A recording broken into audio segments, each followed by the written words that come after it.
Welcome back to the shop. Today we've got a Yankee screwdriver. This is probably more practical than a regular brace and bit drill. I've got a couple of those, and I've got some really interesting brace and bit drills, but I like all my restorations to have some sort of useful purpose, and with the advent of modern day drills, you know, you just I don't know. I did one restoration that it was a good old Pratt.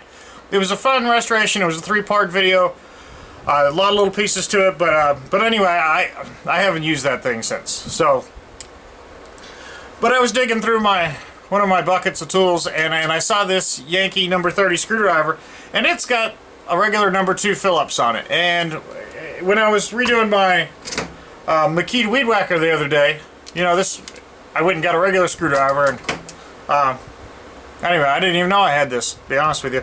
So what I'm going to do today is sort of two things. I'm going to restore this, and it's not going to be in the sandblaster. I know some people get angry about me using the sandblaster, but I'm going to primarily hit this with the wire wheel and then my new fiber wheel, because I want to put some time on it and see how I like it. And I think it'll be perfect for this kind of restoration. And I'm also going to show you a little bit of the abrasives that I use, because I've had a couple people asking me about them. I've got an air compressor, and I love air tools. They're just cheap. They're handy as hell. I've got any number. I probably have, I don't know, 20 different tools, but these are the ones I go to. I have a Scotch-Brite wheel. This is my first set of these Scotch-Brite wheels. I've got them in all sorts of different grades. I'm sort of mixed on these. I think that the primary application for these is when you have a tool with a rivet in it. If I had a rivet or something and I needed to go over it, this would be more useful than anything else, because these tend to be designed for a flat plane. So anything with a rivet, this would be handy to get over that, because it would sort of conform to the tool. And you can feel this thing disintegrate as it hits the rivet, but anyway, it does a relatively decent job. You can, of course, get in there and do it by hand, but it's not me. So I've got the Scotch-Brite wheels here. I have a bunch of different flappy paddles. These are relatively, I like buying these coarse. This is like an 80 grit. And if you really need to get down into something that's got a lot of chowder on it, something that really needs to be cleaned up down deep, this will move some metal like no other. This is a 2-inch. This is a 3-inch. These pads are very cheap. They do make higher end 3M pads. I've got both kinds. Some of the higher end, some of the lower end. I have a Conforming Sanding Pad, and these just have a little hook and loop style locking system. Velcro's onto there. This has been handy. This does a really nice job. I don't like the way they have the numbers marked in the back. And this one, you can happen to see that it's 600 grit, but a lot of times it'll miss it entirely and you'll have no idea. I mean, you'll have some indication of what it is by looking at it, but the difference between 600 and 800, I mean, I'm not sure that really makes too much of a difference. But the old hook and loop thing is pretty cool. You go through these like no other. They really burn up quickly. But this does a good job conforming to tools that have uneven surfaces. So if I wanted to get in here and try to buff things out, that would work nicely for that. I also use a lot of wire wheel, the bench grinder with the wire wheel on it. That's probably the number 1 tool in the shop next to the sandblaster. But this is super handy, and I have these and several different variations. The Weiler brand stuff seems to be nice. They hold together quite nicely.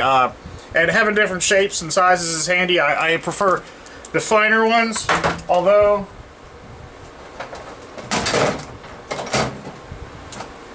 I do have some knotted wire wheels buried in here somewhere. This is sort of novel. I showed this in a previous video. This is a wire encapsulated brush. I think this would be useful if you didn't want wire shards going everywhere. And I think if you were in the bore of a valve or something like that in the cylinder head, it might be helpful. I don't know why I have it.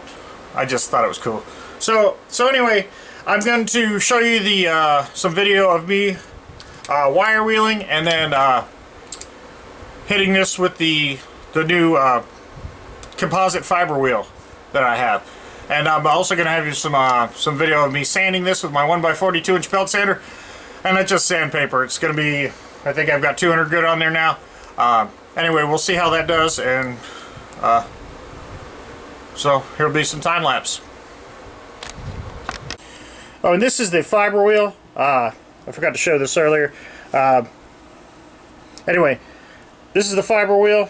It works pretty good. I had a buffing wheel on there, just a regular, typical, standard issue buffing wheel, and you know that works great.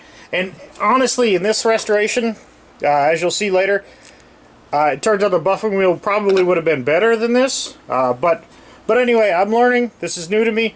But you know, it's hard to beat this little combination here. But honestly, you probably have to do like Scout Crafter and have 2 or 3 different wire wheels with different grades and different sizes and all that stuff, because there is no one best combination to have, or one best wheel or anything like that. So anyway, I'm probably going to end up investing in another wire wheel. But anyway, so far as materials and abrasives go, I'm real happy with this this little fiber wheel. So.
Alright, so that cleaned up very nicely. It appears that this is brass. So, I don't, well,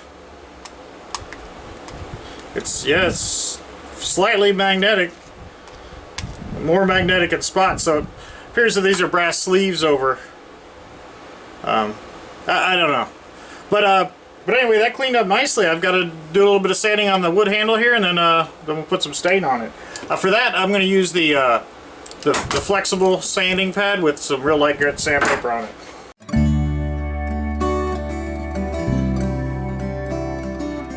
Alright, so I'm a big fan of the gun stock style stain, but I've also I've heard from quite a few people that the boiled linseed oil works well, so this will be my first go with this.